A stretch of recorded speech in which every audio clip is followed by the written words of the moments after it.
After arriving at the school, we found that Sonakaiko's peerage were racing out to the outer edges of the school area, probably to put up a barrier to protect the surroundings and hide the fight. I hope they make it strong enough. Rias, are you not going to contact your brother? Asked Sonakaiko, seriously. Issei-sama, what about your sister? She's a mutt, too, countered Rias. Sonakaiko put on a complicated expression and I knew she was thinking of that strange sister of hers. That's complicated, said Sonakaiko. Rias, I've taken the liberty of contacting Surtsuke-sama, said Akeno, walking over. Akeno? Why would you do that? We can dash, began Rias before being cut off. Rias, I know you don't want to bother Surtsuke-sama, but this is a leader-class fallen angel. Although issei will be able to deal with him, it will become very complicated if someone of higher rank isn't here to strike the final blow, explained Akeno, seriously. That's true, it's my one great fault. I don't have any real authority so I have to be extra careful with who I defeat and how. Although I do have some allies in pretty high places, like Sensei, Michael, Yasaka-san, and even Artemis who likes Yumi a lot, it is still better to let the higher UPS deal with the political situations. All I'm really good for is fighting. Sigh, my servants can be so strict sometimes. Fine, I'll bother Issei-sama this time, said Rias, smiling in defeat. Musama's forces will be here in an hour, said Akeno, smiling happily.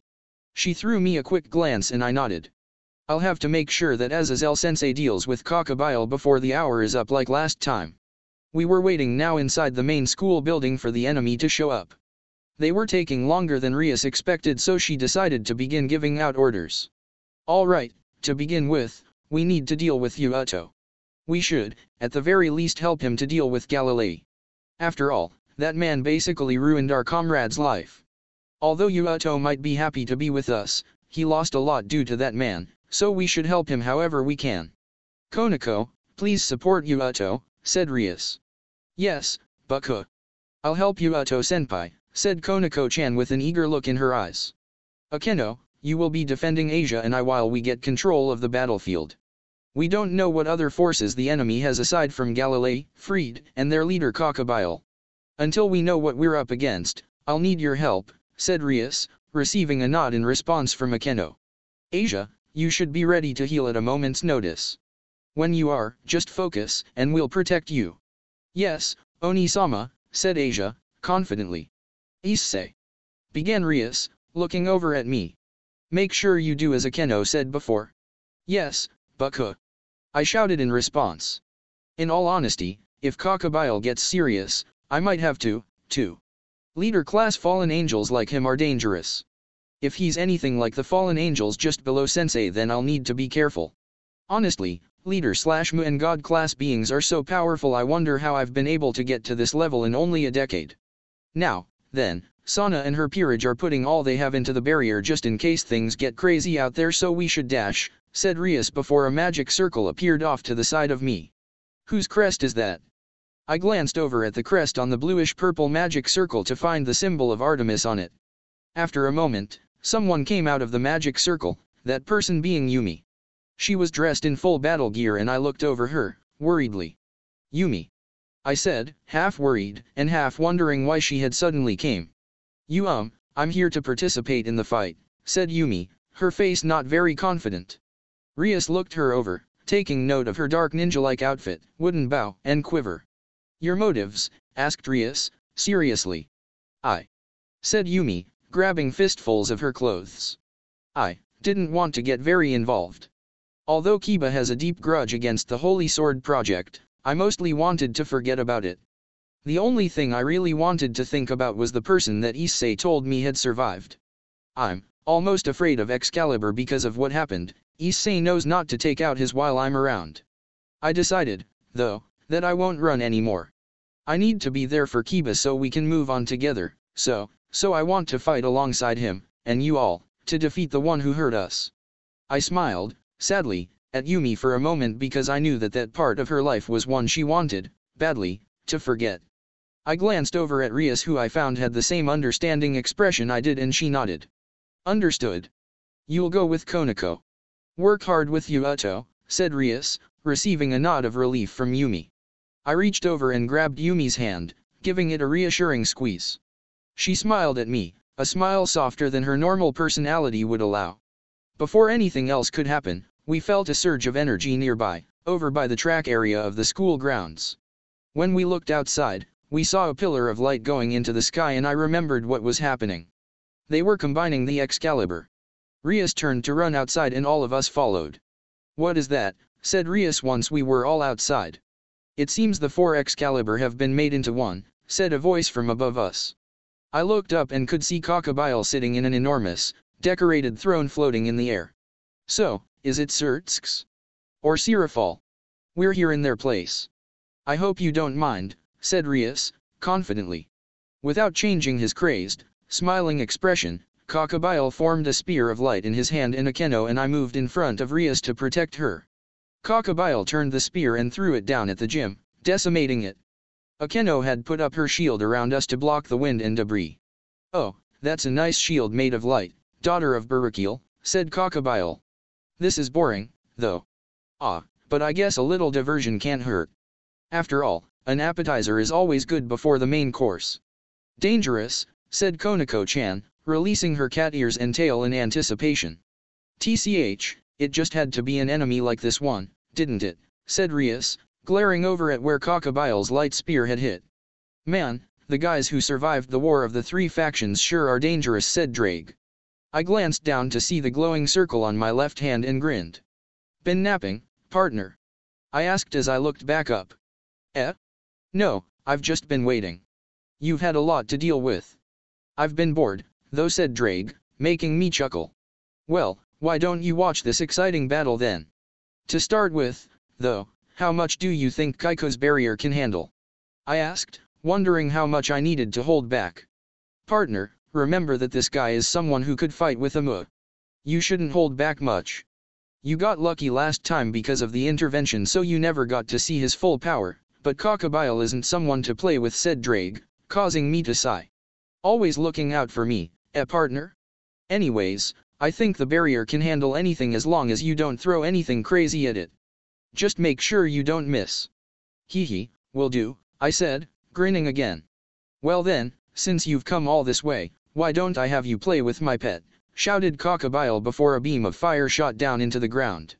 From the fire came a shadowy fire and, when the fire dissipated, I could see a black, 3-headed dog. "Cerberus! How did you get a hold of something like that?" shouted Rias in surprise. Crocodile merely laughed in response and Rias gritted her teeth in annoyance. "Tch, to let something like the watchdog of Hades roam around the human world, Akeno, Konako." "Yes, Baku," said Akeno and Konako-chan in unison. The 3 girls leapt out at Cerberus and I watched, Asia and Yumi standing behind me. Akeno released her fallen angel wings and released lightning from one hand and ice magic from the other, both hitting Cerberus in his side. The giant dog hissed in pain and turned 2 of his heads in her direction before breathing fire at her. She activated her shield but the powerful flames pushed her back a ways. While it was distracted with Akeno, Konako-chan weaved in between its legs and threw out key-powered kicks, knocking it off balance just after it released its flames on Akeno. Before it could get up, Rias shot out a series of balls of destruction, but her attacks were blocked by flames that came out from one of the heads of Cerberus. She clicked her teeth and flew around to a different angle, Akeno moving in sync with her but in the opposite direction. While the 2 girls moved, Konako-chan took hold of Cerberus' 2 hind legs and held them firm against her body to slow down his getting up. Akeno released some more lightning at Cerberus, this time in his 3 faces. She also used ice magic to seal up its mouths to prevent another fire attack. Before anything else could happen, I heard Yumi readying her bow and turned around to find a large circle of flames on the ground. From the flames came another Cerberus and I sighed. I had forgotten that there were more than one. The second Cerberus roared out at us and shot out flames from its middle head, but it was blocked by one of Yumi's holy arrows. She quickly fired off several more arrows, most hitting the Cerberus in its faces and even taking out an eye on 2 of its heads. Just as I was getting ready to blast it away, its only uninjured head was suddenly sliced off and I grinned. "I've come to provide back. Zenovia!" I shouted, happily. I was wondering when she would show up. With another powerful slice through Cerberus' middle, she had destroyed that Cerberus using her Excalibur's ability. Just afterward, Rias released a huge number of balls of destruction on the first Cerberus, who was unable to stop them due to being held down by Konako-chan, and whose mouths were sealed shut by Akeno's ice magic. The balls of destruction rained down, destroying him, and he disappeared in a puff of flames like the other one. The girls came over to where I was, Asia, Yumi, and Zenovia already here.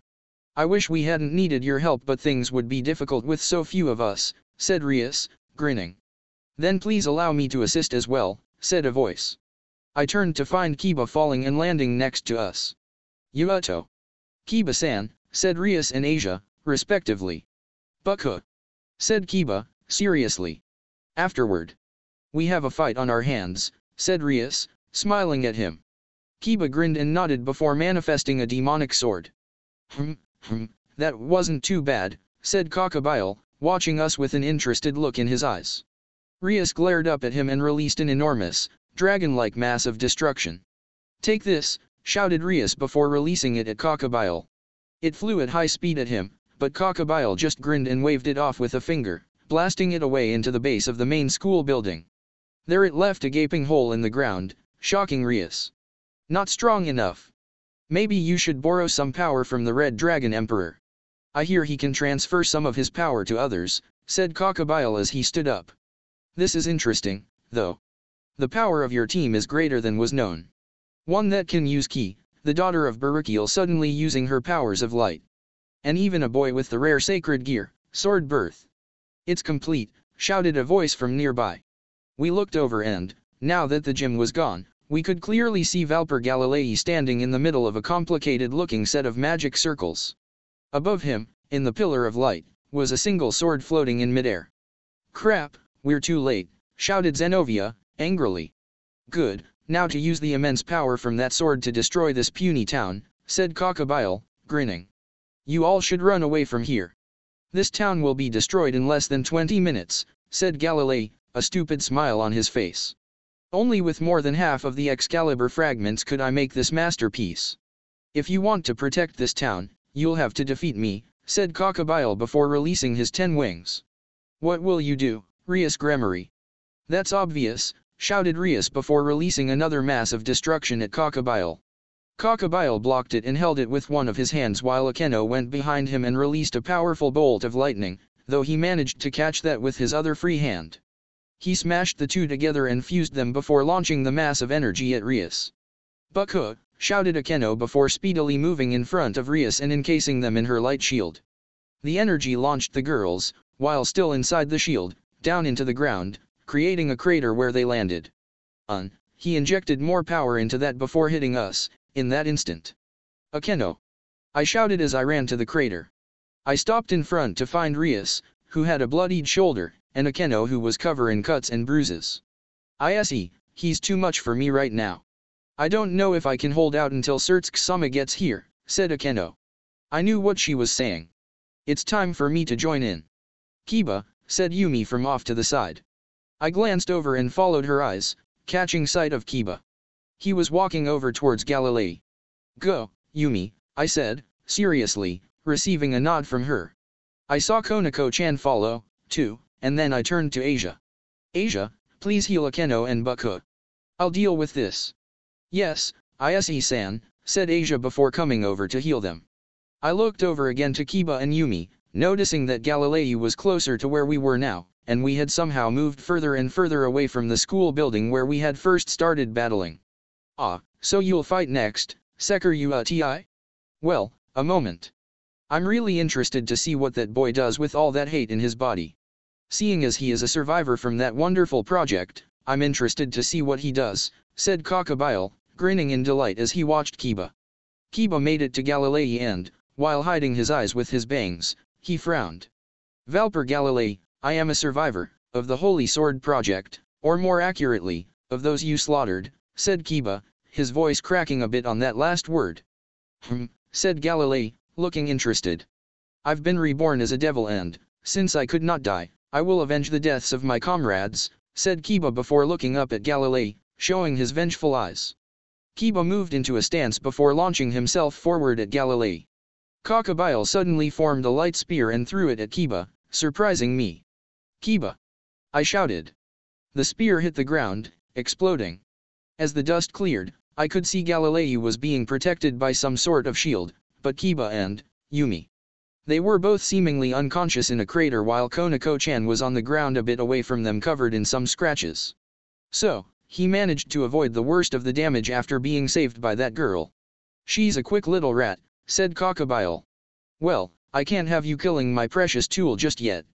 Freed. Yes, boss, said Freed, coming out from some bushes nearby. What the hell have you been doing? This is the final part of my little appetizer. Get rid of everyone here using the power of the combined Excalibur, said Crocodile, grinning. Era?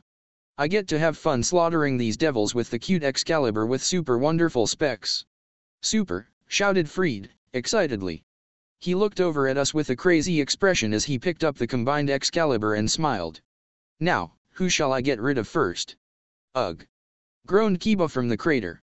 I glanced over and saw Kiba getting up, though he was wobbly on his feet. Huh? Why Yumi? Yumi, are you alright?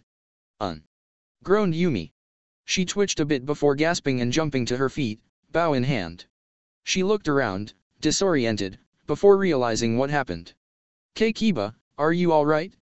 You take more damage from light than I do, so I thought. I'm fine, thank you. Please don't risk your life again for me, though. I'll be fine, said Kiba, looking over her worried. Kiba. We're both a part of this. We're both survivors, so we'll deal with our past together, said Yumi, seriously. Kiba looked conflicted by her words, but he gave her a soft smile before manifesting a demonic sword. I had heard that one of the subjects had gotten away, but I didn't hear about another one surviving. And for one of them to become a lowly devil, said Galilei as he walked towards them, a condescending grin on his face. I'm grateful, though.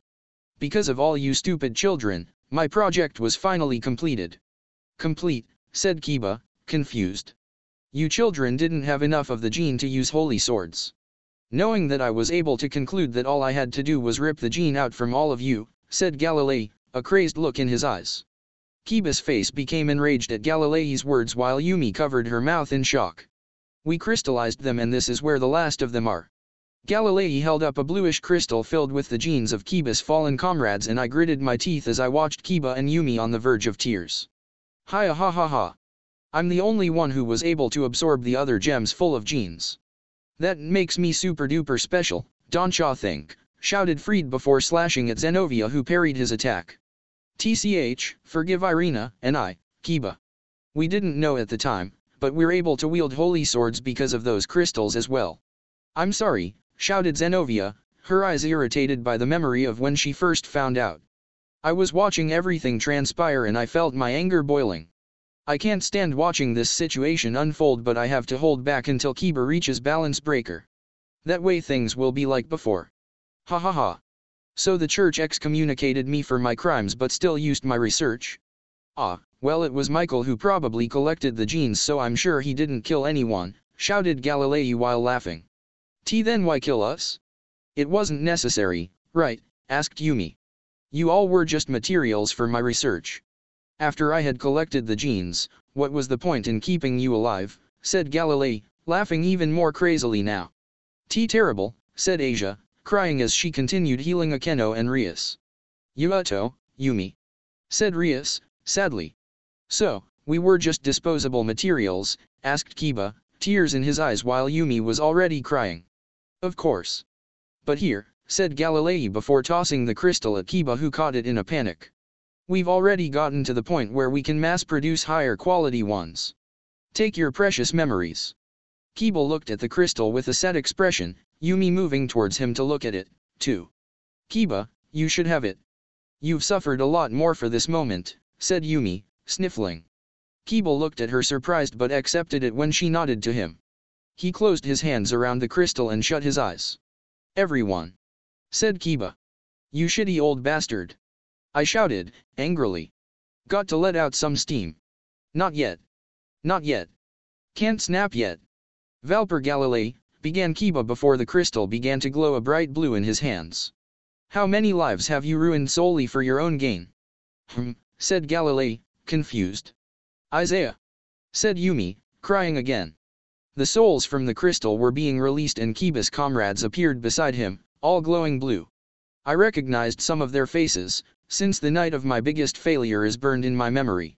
I used to wonder about whether or not it was okay for me to be the only one alive. There were kids who had more dreams than I did, kids who wanted more in life than I did. I wondered if it was okay for me to be the only one living a peaceful life. Then, issei reunited Ruth and I believed that it wasn't all for nothing, but the looks on the faces of my comrades who died while I lived, who suffered while I escaped, haunted me," said Kiba, tears streaming down his face. It took him a moment, but he noticed the presence behind him and looked around, seeming the familiar faces. He looked at Yumi and then back again. One of the souls, of a little girl, grabbed Kiba's sleeve and smiled at him. Her voice echoed in the air. "Thank you." Kiba managed to choke out. The souls burst into particles of blue light and swirled around Kiba, causing him to look back and forth. "For always having us in your heart. For working hard for us who were no longer alive. Thank you. It's okay now. Even if God isn't watching over us. Our hearts will always be one. Big sis Ruth. Big brother Isaiah. Thank you. Thank you. Our hearts will always be one. Big brother. Our power will be one. Inside of you." And as the blue dots swirled faster and faster, I could see Kiba smile and mouth a single word. One. The swirl was absorbed into Kiba and his body glowed bright blue. He looked serene in that moment. Like he had finally let go of all his hate and anger. I cried for my friend, as did Konako-chan and Asia and Zenovia and Yumi. This is it. When the feelings of the possessor transcend everything else, the sacred treasure bestowed by God peaks. "Balance breaker," said Drake. The blue glow on Kiba faded and he put on a serious expression. He began to walk towards Galilei and Yumi quickly wiped her eyes before moving into a battle stance with her bow. "My comrades did not wish for revenge," began Kiba before holding out his hand. "But I feel it is my duty, to at the very least make sure no one else suffers like we did." Kiba manifested a demonic sword and held it pointed at the sky. "Tch, freed. Come and destroy this expired material," shouted Galilei, angrily. Freed jumped away from Zenovia, laughing manically, and landed in front of Galilei, sword poised at the ready. "Now, the power of all of our hearts. Mine, Yumi's, and all of our comrades. Let us fight together till the end of time," shouted Kiba before his sword glowed. Waves of black and white energy encircled the sword, changing it so that half was dark and the other almost a glowing white. "A sword of holy and demonic power. Witness the birth of my holy demonic sword," shouted Kiba while moving into a fighting stance. "Kiba, Knight of Gremory, allow me to fight alongside you," said Zenovia after leaping next to Kiba. "We're allied right now, aren't we?" said Kiba, smirking. Zenovia smiled and nodded before stabbing her Excalibur into the ground. "It's time to destroy that foul combination of Excalibur. Peter, Basilius, Dionysius, and the Blessed Virgin Mary dash. Please hear my prayers and come to me. Holy Sword Durandal." A complex, white magic circle appeared next to Zenovia and Durandal came out, covered in chains. As soon as Zenovia grabbed the sword, the chains shattered and she swung the sword before moving into a fighting stance.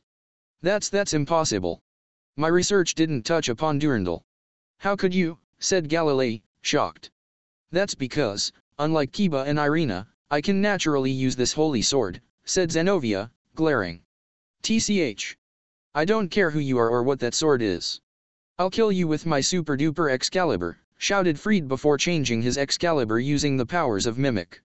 4 spears were launched from the sword, still connected, and came down on Zenovia.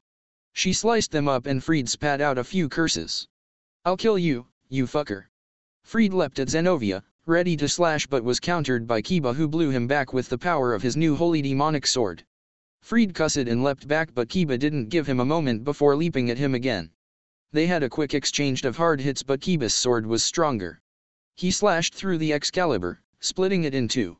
"Oh fuck," shouted Freed before leaping back, his broken sword falling to the ground. "Shit. Beaten by some fucking low devil scum. No way." "Valper Galilei," said Kiba, ignoring the defeated Freed. "It's time for your finale." What? No. It can't be. An impossible sword has defeated my Excalibur. "A lie it must be dash," shouted Galilei before suddenly being pierced by a spear of light. Rias, Kiba, and Yumi were shocked by what happened while Zenovia and Konako-chan glared up at Kakabile who was flying down from his throne. You must be surprised, but I don't really care about that guy now that he's failed me. Anyways, I've grown bored again. Why doesn't someone strong fight me? What about you, Sekiru Ti? I heard you did well against that boy from the Phoenix clan, said Kakabile, grinning over at me. Are you trying to give us some sort of chance to survive until someone stronger comes along? Asked Rias, annoyed. You're a fool if you think any of you can defeat me, devil. Now, entertain me, shouted Kakabile, grinning.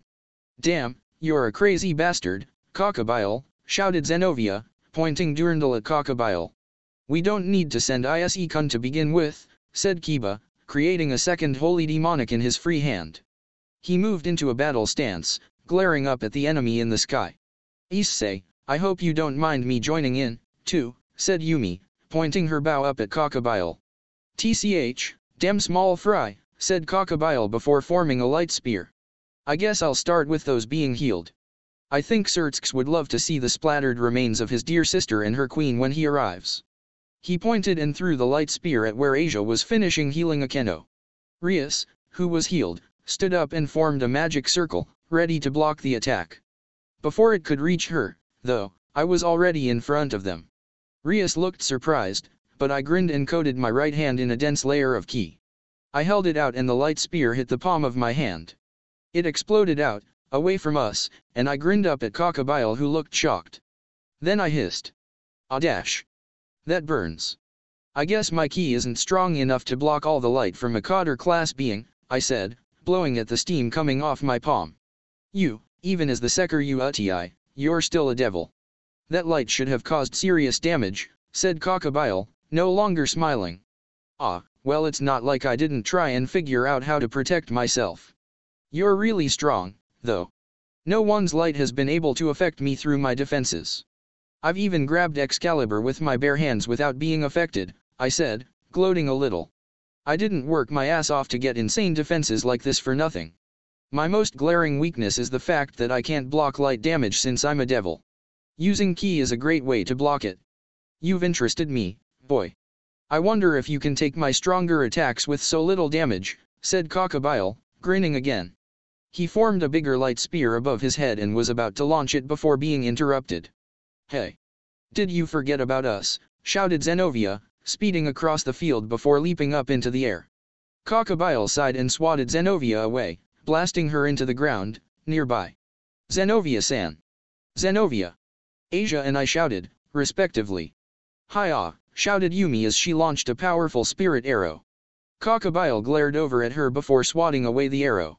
Kiba, however, had been hiding in its trail and he swung his two blades at Kakabile.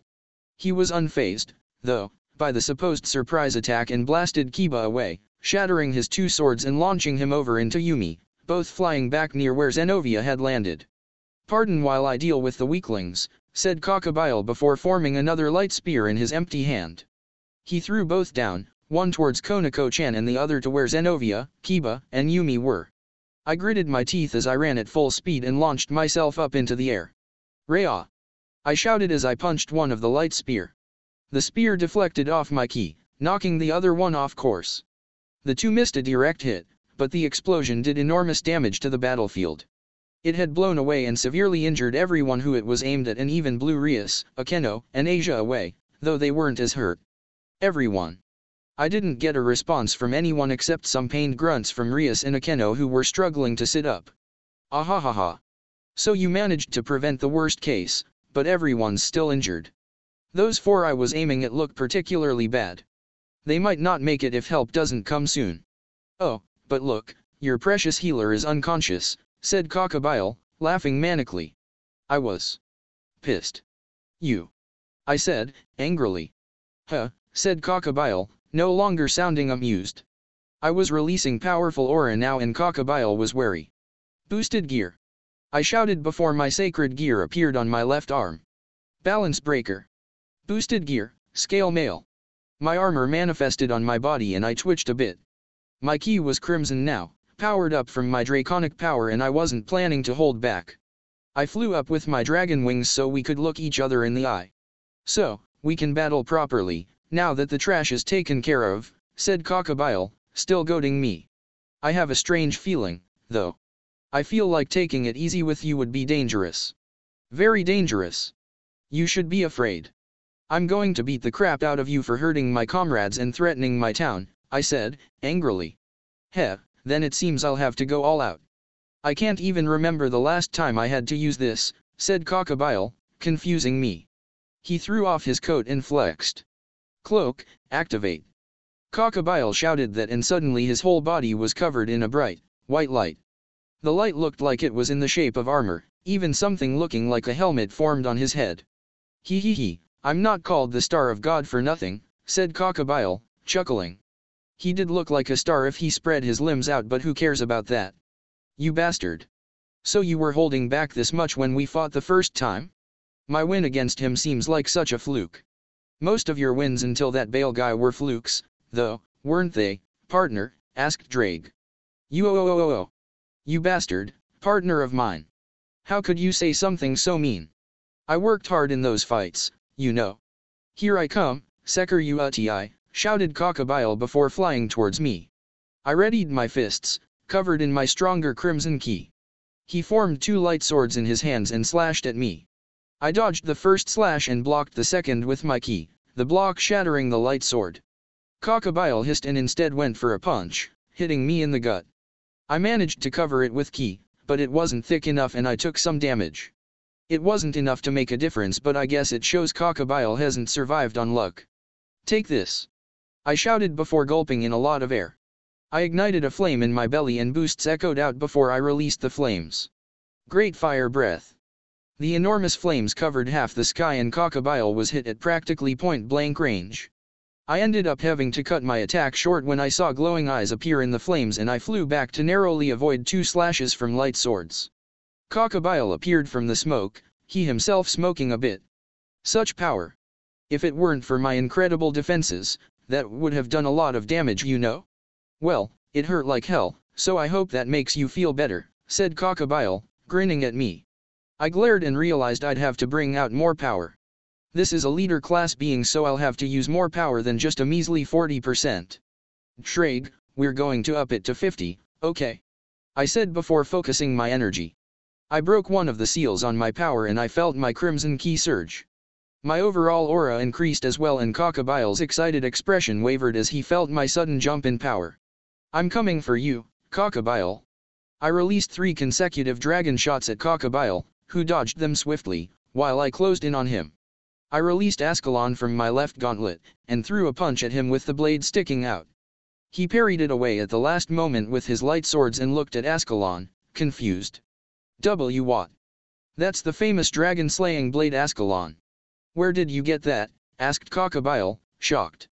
That's none of your business. I shouted before slashing at him. He blocked my attack with his 2 swords, but I was close enough to hit him with a punch. I smashed my right fist, coated with ki, into his stomach and he coughed up blood. My punch launched him back and away from me, smashing into the ground below and forming a small crater. Ugh, your power, it's different than before, said Crocodile as he reformed his light armor. I can still take you attacks, but you're significantly stronger than before. I wonder how long I have to beat you down before your endurance starts to wear out, I said, mostly to myself. You'll have to try pretty hard. I've survived fights with your mu, shouted Crocodile before forming a massive light spear above him. He launched it at me and I cussed before thickening the ki in my arms to block the attack. The light spear exploded on impact, shaking the air around me. I groaned a bit, feeling that one. He hit me with a ridiculous amount of power there and, although I held up against the attack, my stamina and ki reserves took a hit. I'll need to do more meditating to get my ki back to full later on. Ho. That one looks like it took something out of you, said Crocodile, grinning. Crazy bastard.